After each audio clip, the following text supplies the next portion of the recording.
Hi, dear Unie. In this episode, I will introduce you to the use of trigger areas and buttons.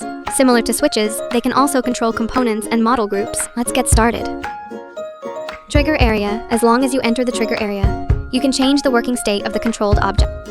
After opening the Sets panel, add a trigger area, and then open its parameter setting panel.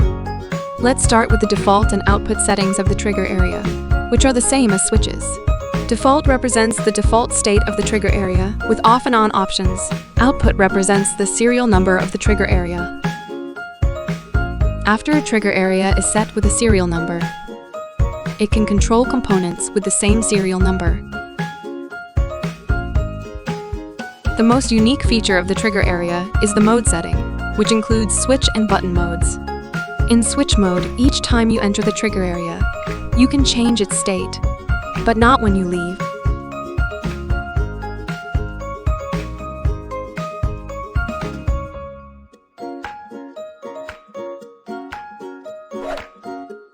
In button mode, you can change its state when you enter the trigger area, and its state will change again when you leave.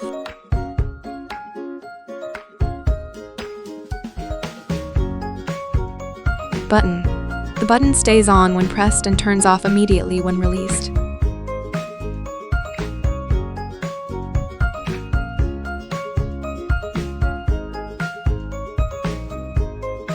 After opening the Sets panel, add a button and set its serial number in the parameter setting panel. Similar to switches and trigger areas, after a button is set with a serial number, it can control components with the same serial number.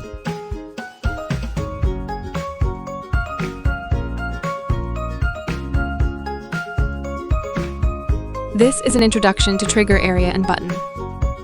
Thank you for watching. TikTok, Unique Official Account. YouTube, Uni Official YouTube channel.